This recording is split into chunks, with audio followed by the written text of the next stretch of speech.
Chapter 33. Finding Peace. Back on the porch, Jack tried to think of his happiest moments. He closed his eyes and immediately thought about a time when he was very young, maybe 4 or 5 years old, and he came down with chicken pox. Jack knew that it was a strange thing to think about when someone was supposed to be looking for peace, the time when he was the sickest he had ever been in his life up until that moment. But getting sick was his happiest memory, because he had now forgotten how miserable he felt. All he remembered was his mother taking care of him all day long. She just sat with him and held him in her arms for hours. She sang to him and kept telling him how much she loved him. Jack sat on that rocking chair for hours, thinking about his mother. He was finding his peace, and he felt warm, calm, and happy. However, after a while, Jack started to think about how he ran away and left her without as much as a note. He felt his anxiety growing in the pit of his stomach, and his mind started worrying. What if his mother was worried sick out of her mind? What if she had become so sad she wouldn't come out of her room? Or worse, what if she hadn't even noticed he was gone? He knew he wasn't supposed to be thinking of such things.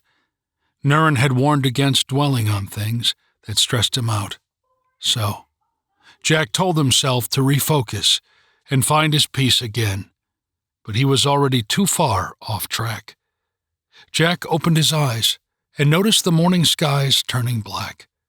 A storm was brewing. Inside, Lake lay down in the closet and decided to think about the many family game nights she had with her mom, dad, and brother. Lake and Adam would choose a board game, like Monopoly or Clue or Pictionary, and Adam and her dad would set up the game while her mom made everyone delicious drinks.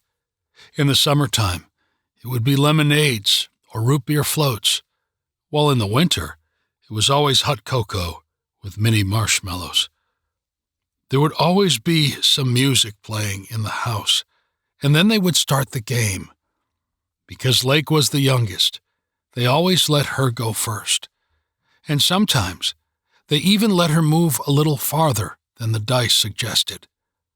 Lake was lying there in the closet smiling and feeling cheerful, but eventually, visions of the accident and her parents, hooked up to machines, started creeping into her thoughts. Whatever cheer she had just conjured up quickly, faded into worry and loneliness. She wanted her parents back, but knew that nothing they did at the Moon Woman's house would help her parents lying in the Illinois hospital.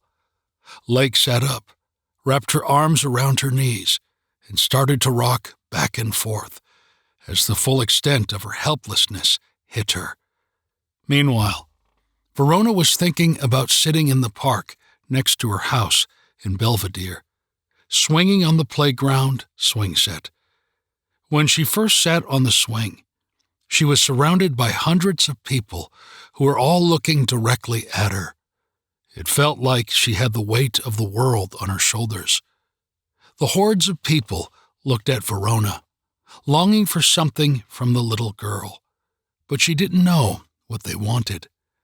All she knew was she didn't have what they needed, and she couldn't help them. She thought about Lincoln and all his struggles, and how she placed so much pressure on herself to guide him through them. She felt the guilt of not being able to help him with all he wrestled with. She thought about her parents and how she didn't act happy for them when her dad got his promotion. But then, she thought about the feeling of abandonment she had when they drove off to Florida without her and Lincoln. She thought about wanting more friends, and then she thought about the one friend she did have and how he looked when she left him. Verona was not feeling peace or finding her happy place. But then, she just stopped. She looked down and simply focused on her feet as they pushed off the ground and she lifted into the air. As she began to swing and pick up momentum, she could feel the breeze whipping past her. As she moved back and forth, higher and higher, it was as if all her cares and worries, her responsibilities and fears were literally flying out of her body.